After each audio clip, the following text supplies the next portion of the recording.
swing, no, that is very essential in your project. Okay, these are the things that you really need in order to accomplish your project. There are 3 demonstrations that I'm going to show you. Of course, I'm going to start with the dialog demo, the other widget demo, and the last one is the table demo. Okay, let's start with the dialog demo. Okay, in the dialog demo, I just created 4 buttons which specify the 3 different types of a dialog that you can use in your program. Okay, I make it more simple. Okay, I just make it less space.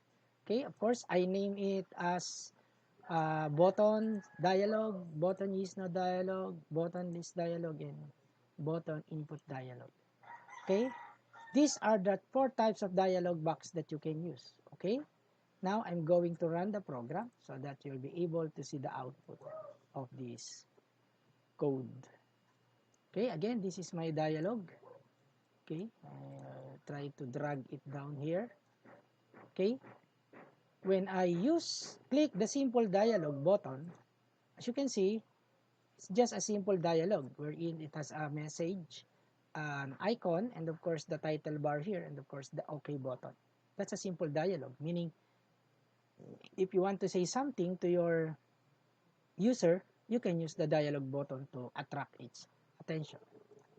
Okay, if you wanted your user to answer a certain question or choices, such as this one, no, this is a demo of yes no dialog. You have 2 buttons, the yes no and the dialog. When you click the yes, okay, it just the same, no, a dialog box showing that you click yes, and of course if I click the no, you can see that the application or the program prompted the user to you click the no button. The next one is the list dialog. The list dialog is actually a kind of a dialog wherein it has a list box, no, where the user can choose what are the options available to the user. Okay, for example, I use the ham. If I press OK, you can see I have here the message green egg and ham, because the ham is the one that you choose from your list item. Okay, again, if I choose yam, okay, green egg and yam, okay, that is a list dialog, meaning you have here a list item wherein or combo box that you can choose what value you want. If you don't specify anything because you press cancel, it will just have a message, come on, finish the sentence, because although you choose one, it is not confirmed because you choose the cancel button.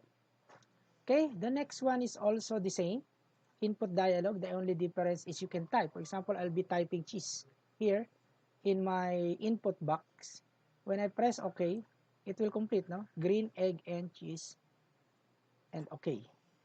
If I don't choose anything or cancel, because there's a default text ham, if I press OK, it will be the default sentence. Otherwise, if I choose cancel, no, the message come on, finish the sentence will just be prompt to the user. How did I accomplish this kind of application? Okay, let's go to the source code. Again, there are 4 buttons: the button dialog, the button list dialog, the button input dialog, and of course I have the last one. Okay, button list yes no button dialog. Okay, again, when I use the button dialog, you just use the J option pane, show message dialog, and basically you will be creating a dialog box. Of course, J option pane that show message dialog, because as you can see here, there is other type of J option panel. Okay, J option pane show input dialog, and that will be the input if you are asked for the input. Okay, therefore, in order to have a basic message, you just call the J option pane that show message dialog Then the this is meaning this current class, or you can specify the actual frame where your application is initially executed, or the frame where your application is being called. But for simplicity, you just have to use the this, so that it means that this is the current class. Okay, that is for the show message, very simple. Okay, but if you are asking for questions for prompt for the user, of course you have to use this one, no? J option pane, then show confirm dialog. Again, confirm dialog. Again, there's a this. There's a message here. Okay, there is the title, and this is the icon, no? This is the option, yes, no, option. Since this is a confirmed dialog, it has a default icon, but you can modify this one if you want to. Okay, there are other options for this. I'm not going to go dig deeper on the other additional option for the dialog boxes, but this is the basic for your dialog box. Okay, again, this is an integer. Therefore, if n is integer, it will return an integer value. Remember, this will return an integer value. This is a confirmed dialog box. Now, if we're going to see like that, now, the this, the message, the title bar, and of course, you just add the J option pane yes no option, so that there will be a yes no dialog buttons in your dialog box, since this is a confirmed dialog. Again, if n is equal to yes option, which is for yes, again, I'm going to show a simple dialog, and you just simple say, you click yes.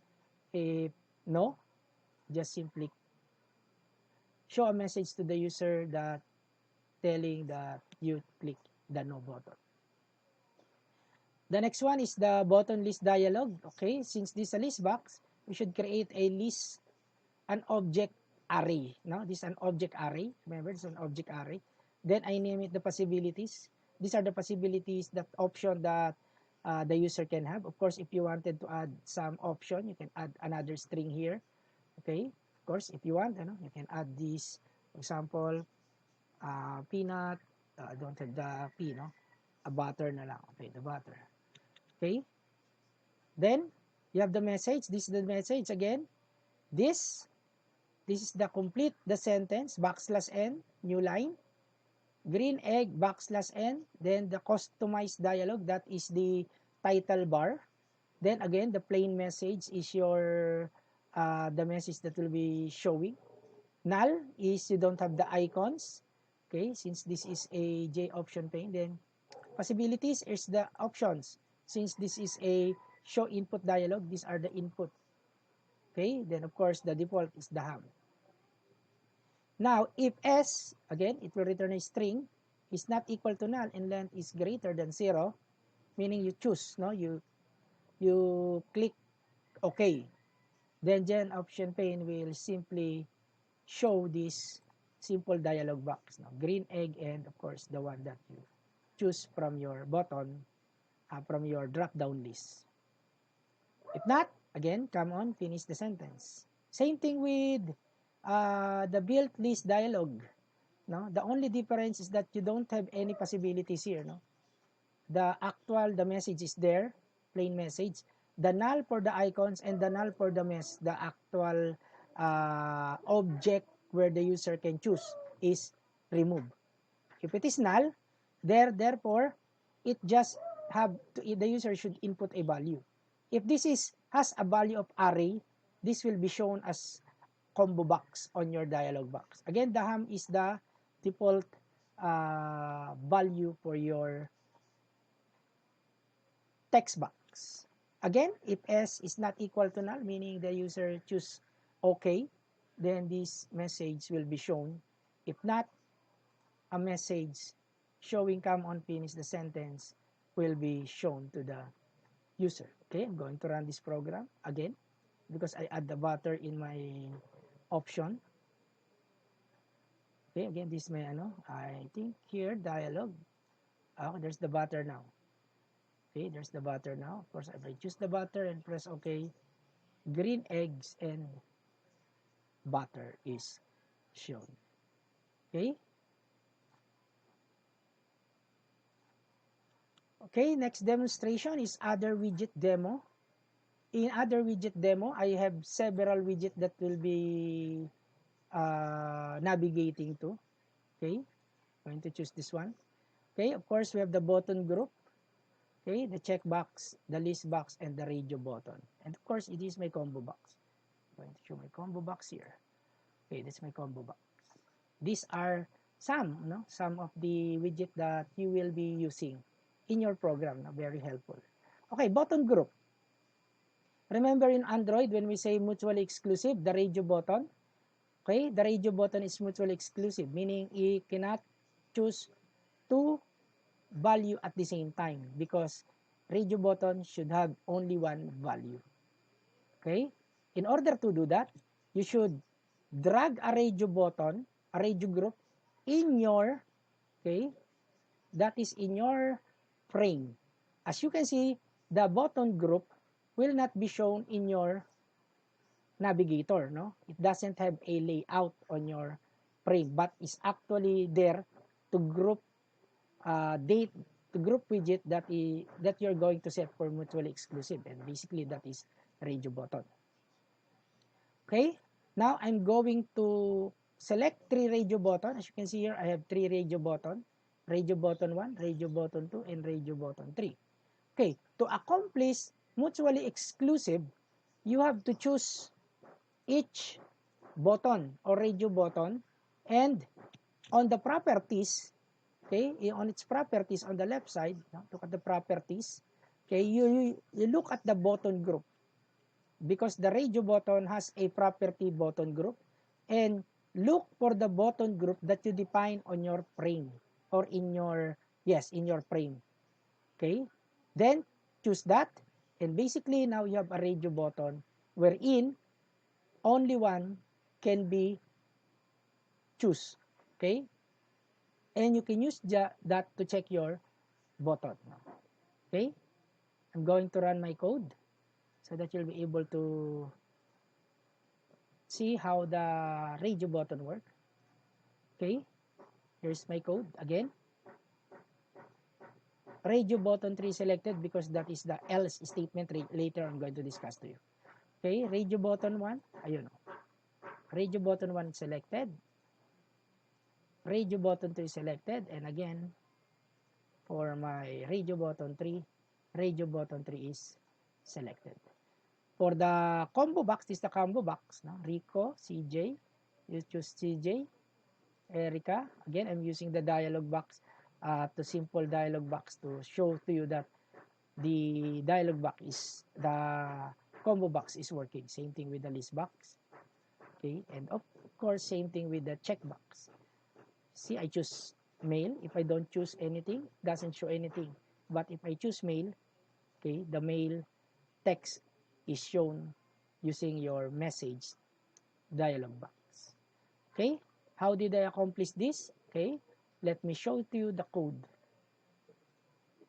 Again, in order to initialize the content of your list box and your combo box, you have to do it on the main class of your project. Remember, this is your other widget demo, is your main class, and this is the instantiation of your class. Okay, remember the init component, it contains all the component that you place on your frame. The layout, the position, the actual position, and that's the function of your that's the power of your NetBeans. In some of your source code that you can see on the internet, you can't see this, no? You can't see the init component because only the NetBeans has the init component, wherein it created a code for you based on the layout that you specify. Just like in the Android, no? Where in the Android, it uses an XML. Here, it created what we call the init component method. As much as possible, you don't modify the init component method, no? Because this is protected. Okay? Then here, again, the init component, initialize the component. Then as you can see here, I created a string array of names. And based on the running code earlier that you see, I have here the name. Okay, Okay, I included several names there, and actually I'll be adding one for the demonstration. Okay, for example, I'll be asking Jose. Okay, then in order to place that array into my list, I call the list names that is set list data, and of course this is the array. Okay, therefore the list name set list data, and basically you have now the list content of your list. That is very easy for the list box. But for combo box, you have to loop, no, and add the item one by one. Okay? Excuse me. In this example, I use the for loop so that I can iterate on array names and assign that to name, and that name, again, one by one, it will be iterate on the names and get that name and add it to the combo box. That's why I'm adding it to your combo box. Okay? Therefore, combo names that add item. That's the difference of a list to a combo box in assigning value. Again, you have to assign it on the other widget demo. Otherwise, it will generate an error. You don't place it on the main. Okay? Because the main is just calling your runnable thread. Okay? Don't put it here. You put it on the main class, the instantiation of your main class. Okay? Then after that, you're good to go. Meaning when you run your program, it is here. Okay? When I run a program, it is there already. No? The data is already there. The name, as you can see, I added Jose. Jose was part of the option now. Okay? And that is your other widget demo. Okay? The Dex demo is the table demo. Of course, the Windows Runner is the one that I demonstrate to you in my previous lesson, which is the Fahrenheit and Celsius, no? The temperature converter. The table demo, let me show you to you the program. Let's run the program first so that you'll get an idea. Okay, as you can see, I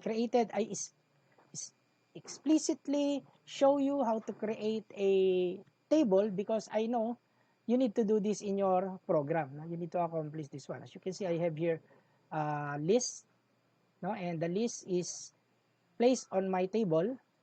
Okay, and each table contains the actual data coming from my collection.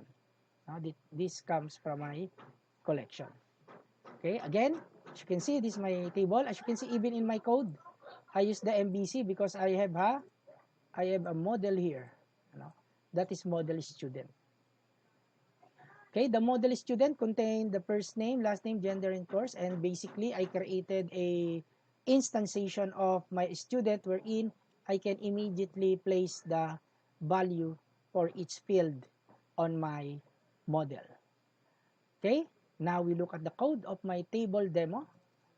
Okay, for my table demo, I'm going to go to the source. Just like I had told you, if you're going to set the content of your component or your widget, you have to do it in your main class of your project. Okay, this is the main class, table demo. As you can see, init component, just like in your class, it will be called because this is the actual position. This is where you actually lay out all your component. Here, you have to do the coding. Okay, the first one I'm going to call the default table model. The default table model is the actual model recognized by your table. That's why it's default table model. It's not the actual model of the student, but a table model that is created by Swing so that it can be used by your JTable or the Swing table widget. Okay? The first thing we need to do is to create a header for the tables. Of course, as you can see there, the first name, the last name, the gender is the course is the same field on my model. And this will be just the header of my table. Okay? Therefore, I can make it more appealing. No? First name. Okay, the last name. I can use the last name as uppercase. No? And make it more appealing. Okay? Gender, because this is just a text that will be shown on your on your, okay, M or F. Okay. Then the course capital. Let's make it capital. Okay. Again, this is the header. This is the header on your table. That's why it's very important to make it more, we can say, presentable. Then add that to your data model as column identifier. Again, this is my, again, you created an object array. The number is 4 because that is 0 to 3. Okay, remember that. That is 0 to 3. Therefore, 0 to 3, that's the size of your object, and that object will be assigned now to your data model. Now, after the header is different from the data. I now use the array list. Okay, the array list, of course, the collection, and of course, using my knowledge in MBC, I called my student model and initially placed a value here. I just created 3.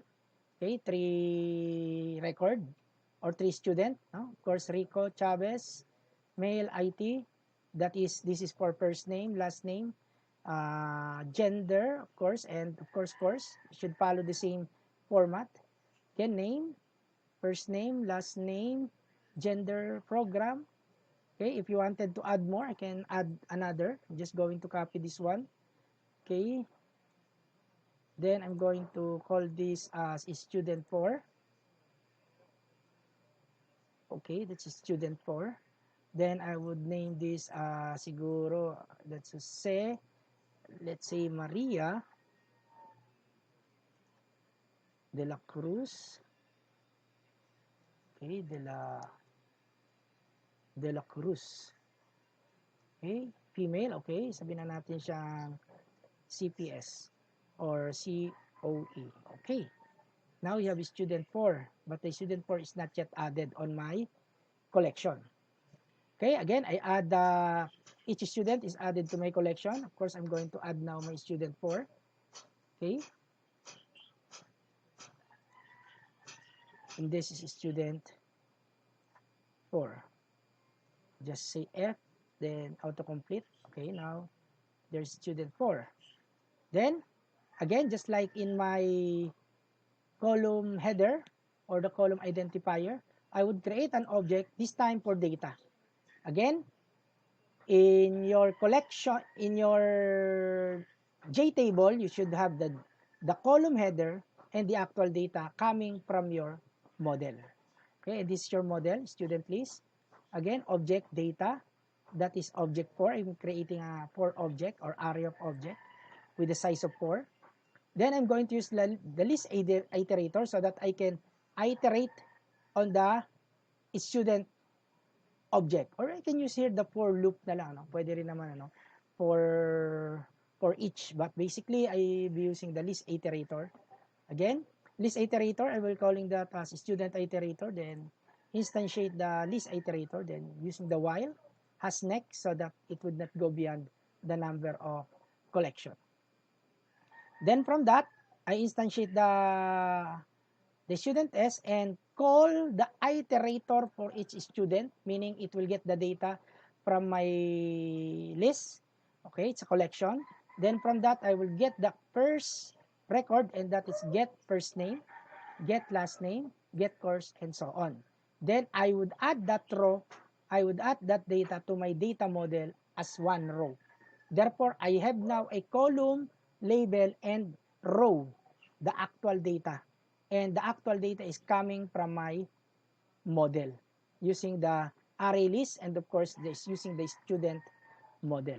I created the student list, then I created the student, and from that, using iterator, I iterate on every content of my collection, and each collection, I get the value and assign it to the array object data, wherein the first index is for the first name, second index is for the last name, and so on. Then I add that data as one row. Okay? After na iterating while it has a value, okay? Now it is adding row. Now how are you going to connect your table to the content of your data model? Okay, remember your table model. Okay, table model is not yet connected to your actual table on your program. Hindi pa po. Therefore, we have to assign the actual model. That's why we have the set model here. And that is your data model, which contains the row, okay, and also contains the actual column identifier.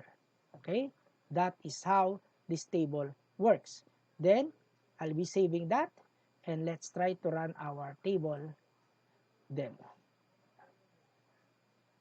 Okay, now this is my table demo. As you can see, I added the De La Cruz. Okay, the De La Cruz, Maria, that's the first name. Rizal, parang nabago, no? De La Cruz, Maria. Okay, sorry. The problem is because I didn't add, yes, tama, first name, last name, course. Tama naman. Okay, let's run again. Okay, Rizal is the last name. Rizal. Okay. I think I have the label, ano? Kamali ako sa label.